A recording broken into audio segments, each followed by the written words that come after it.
Hi friends. నా పేరు Surendra. Welcome back to our channel. కొంతమంది ఓటింగ్ వీడియోస్ కూడా చేయొచ్చు గదా! అని అడిగే వాళ్ళకి నా సమాధానం చెప్పి వీడియో స్టార్ట్ చేస్తా. అగ్ని పరీక్షకి ఓటింగ్ వీడియోస్ నేనెందుకు చేయటం లేదంటే, ఇట్స్ ఇప్పుడు ఇక్కడ ఓట్లేస్తున్నారు గదా!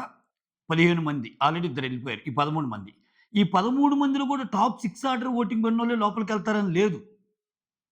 సీజన్ 1 చూసాం గదా మనం.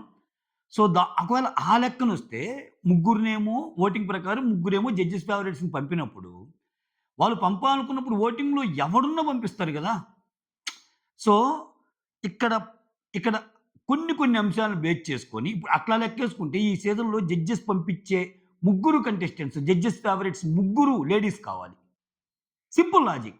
ఇప్పుడు జరుగుతున్న ఓటింగ్‌లో రోహిత్, అమన్, చరణ్ టాప్ 3 ఉన్నారు. సో, ఓటింగ్ ప్రకారం ఎళ్ళాల్సుంటే జెంట్స్ ముగ్గురిని ఓటింగ్ ప్రకారం పంపాలి.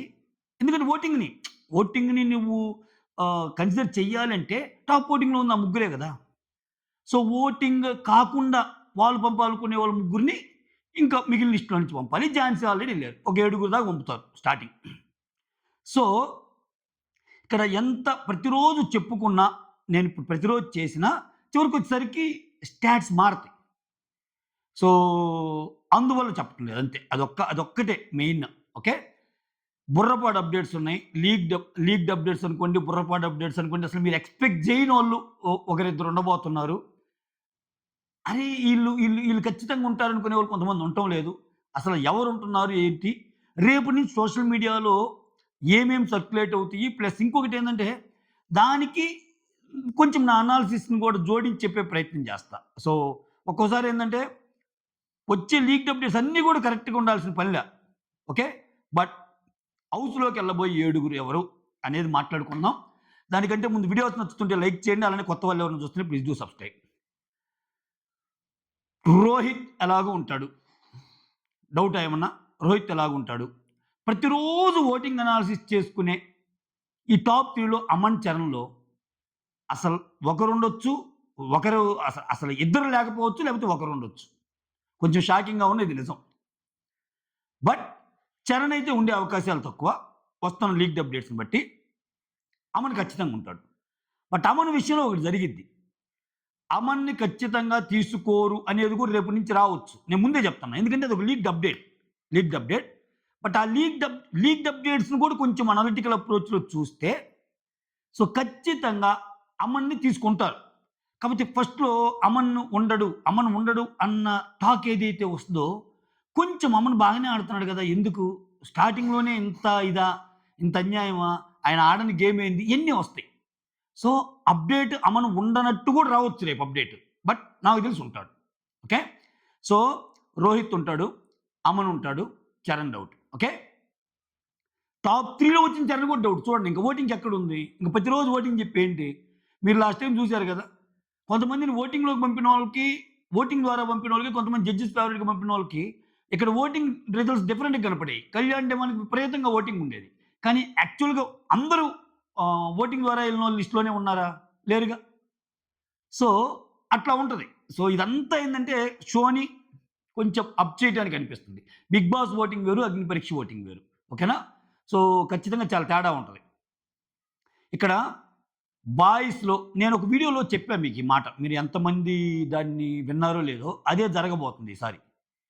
ఈసారి లాస్ట్ టైమ్ అమ్మాయిల్ని అబ్బాయిల్ని నలుగురిని పంపారు. అమ్మాయిల్ని ఇద్దరే పంపారు. ఈసారి అమ్మాయిలు ఎక్కువ ఉండబోతున్నారు. అమ్మాయిలు నలుగురు ఉండబోతున్నారని. ఓకేనా? సో, వన్ బై వన్ వద్దాం. రోహిత్ చెప్పాను. అమన్ గూడా ఉంటాడని చెప్పాను గదా! మీరు ఎక్స్‌పెక్ట్ చేయని ఒక పేరేందంటే దీపక్. దీపక్ ఉండబోతున్నాడనేది ఒక అప్డేట్. ఖచ్చితంగా ఉంటాడనేది maximum. They are decided. So, అబ్బాయిల్లో వీళ్ళ ముగ్గురు. రోహిత్, అమన్ అండ్ దీపక్. మిథిలేష్‌ని 50, 50 కన్సిడర్ చేస్తున్నారంట. అది చూడాలి. ప్రాబబ్లీ వాళ్ళకి సెకండ్ లిస్ట్ కూడా కావాలిగా. లోపలికెళ్ళినోళ్ళు బాగా ఆడికి వన్ బై వన్ వస్తే నెక్స్ట్ ఎవరెళ్ళాలి అనే లిస్ట్‌లో కొంతమంది ఉండొచ్చు. అప్పుడు చరణ్ కూడా ఉండొచ్చు. బట్ ఫస్ట్ లిస్ట్‌లో చరణ్ లేదనేది మనకున్న అప్డేట్. సో, ఇలా అని చెప్పి ఈ అప్డేట్స్‌ని బట్టి మీరు ఓటింగ్ మానేయటాలు అయ్యే ఉండొద్దు. మీ ఓటింగ్ మీరేసుకోండి. ఓకేనా? వచ్చిన అప్డేట్స్, వచ్చిన లీక్డ్ అప్డేట్స్ మీ ముందుంచే ప్రయత్నం చేస్తాను అంతే. సో, దీన్నేదో మ్యానిప్యులేషను, ఇంకోలేషను, ఇంకోలేషన్ అనకుండా అయ్యా, సో, మీ ఫేవరెట్ కంటెస్టెంట్‌కి మీరు ఓటేయటం ఆపొద్దయ్యా. ఓకేనా? అది. చాలామంది అసలు ఇప్పుడు ఒక ఫన్నీ విషయం చెప్తా నేను. మిగిలిన కంటెస్టెంట్స్ చెప్పే ముందు. సో, ఎలా అండి లీక్ చేస్తారు? ఎలా అండి లీక్ చేస్తారు? కొన్ని కొన్ని అంటారు. అక్కడ బాగి, బాగి బయటకొచ్చిందని తెలుసుగా. బాగి ఎలిమినేట్ అయిందని తెలుసుగా. గాయత్రి ఫస్ట్ ఎలిమినేషను, బాగి సెకండ్ ఎలిమినేషన్ అనేది అందరికి తెలుసుగా. బాగిని ఇంటర్వ్యూలు ఇస్తుంది. అదే క్రాప్‌తో. సో, ఆమె బయటకొచ్చి ఇంటర్వ్యూలు ఇస్తుందంటే, ఇప్పుడు ఖచ్చితంగా అంటే వాళ్ళేం హౌస్‌లో లేదులే బయటకొచ్చి ఇంటర్వ్యూలు ఇవ్వకుండా పోవటానికి. బట్ మాక్సిమం అన్ని ఛానెల్స్‌లో ఆమె కనిపిస్తుంది. సో, కొంచెం అర్థమైపోయినట్టే గదా! ఆమె ఇంకా బయటకొచ్చేసినట్టని. సో, అట్లా కొన్ని కొన్ని నువ్వెంత చెప్పినా ఆగవు. సో, అది పక్కన పెడితే రోహిత్, అమన్ అండ్ దీపక్ ముగ్గురు పేర్లొచ్చేసినియి అబ్బాయిల్లో. అమ్మాయిల్లో మనం జడ్జెస్ ఫేవరెట్ అంటే అట్లా కనిపించిన ఈక్వేషన్స్. జడ్జెస్ ఫేవరెట్‌గా ఉంటది. ఈ అమ్మాయిని బాగా లేపుతున్నారు అని అనిపించినా గాని, చాలా ఎపిసోడ్స్ చూసాక వాళ్ళు కంక్లూజన్‌కొస్తారు. ఆ కంక్లూజన్‌లో సృష్టిని పక్కన పెట్టారు. మన రివ్యూస్‌లో మనం ఎప్పుడు చెప్తానే ఉన్నాం ఈ పాయింట్. సృష్టి వెళ్ళొచ్చని నేనే చెప్పా. కానీ సృష్టి గేమ్ ఏం లేదని కూడా నేనే చెప్పా. సో, ఈసారి కొంచెం గేమ్‌ని బట్టి వెళ్ళే ఛాన్సెస్ సో, ఆమెకు అవకాశం మాక్సిమం కోల్పోయినట్టే. వస్తే సెకండ్ ఫేజ్‌లో ఏమన్నా ఫస్ట్ పోయినోళ్ళొస్తే తర్వాత ఏమన్నా ఉంటదేమో. మరి అమ్మాయిలెవరు? ఝాన్సీ ఆల్రెడీ వెళ్ళింది. రాజకుమారి డయానా ఆల్రెడీ ఉండబోతుంది. ఇద్దరు. శాలిని ఆల్రెడీ ఉండబోతుంది. ముగ్గురు. ఆ నాలుగో పేరే గత 4, 5 రోజుల నుంచి నేను ఒక పాయింట్ చెప్తున్నా. ఏంటంటే, ఈ సమాజం నన్ను ఒప్పుకున్నా, ఒప్పుకోకపోయినా అపూర్వ అనే కంటెస్టెంట్ 'బిగ్ బాస్'కి అవసరం అని. సో, అపూర్వ గూడా ఫైనలైజ్ అయిందనేది నాకున్న అప్డేట్. విచిత్రం ఏందంటే, ఆమె ఛానెల్స్ ఫేవరెట్ గూడంట. చాలా బాగున్నాయి అసలు ఏం ఆర్గ్యుమెంట్స్ అన్నట్టు. మనకు కనిపించేది వేరు. వాళ్ళు నువ్వింకా చాలా ఇదాలి వోకల్‌గా తప్పితే నువ్వేం లేవు అది ఇది అని ఇయన్నీ చూస్తున్నాం గదా! అది అవుతుంది. అసలు వీటికి రేపు సెలక్షన్ అవ్వబోయే క్యాండిడేట్‌లకి సంబంధం ఉండదు. వీళ్ళలో ఎక్సెప్షనల్ కేస్ ఎవరైనా ఉన్నారంటే రోహిత్. రోహిత్ ఆట బాగుంది. రోహిత్‌కి ఓటింగ్ పడుతుంది. రోహిత్ ఉండబోతున్నాడు. అది ఇది.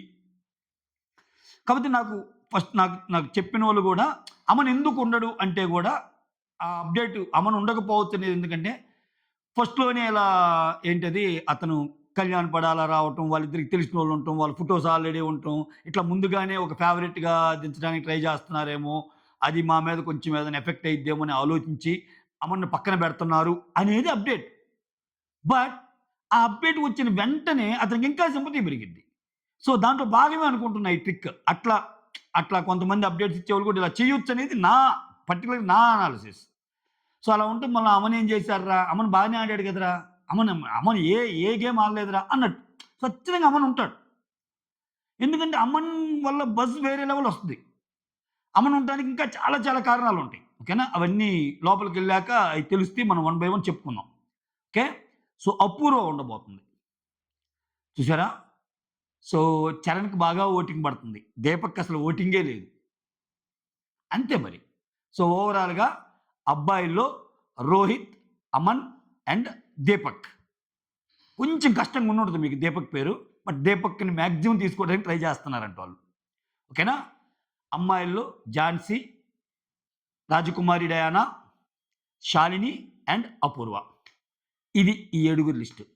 అంతే. ఇంక దీనికి మళ్ళా ఓమని ఇంక మీ టైం వేస్ట్ చేయను. సో, నా ఎనర్జీ కూడా వేస్ట్ చేసుకోను. ఇదిదా మ్యాటరు. నచ్చితే లైక్ కొట్టండి. సో, మళ్ళా వీటిల్లో ఏమన్నా చేంజెస్ ఉన్నా, అప్‌డేట్స్ ఉన్నా ఎప్పటికప్పుడు మీకు అందించే ప్రయత్నం చేస్తా. ఓకే. సైనింగ్ ఆఫ్ మీ సురేంద్ర.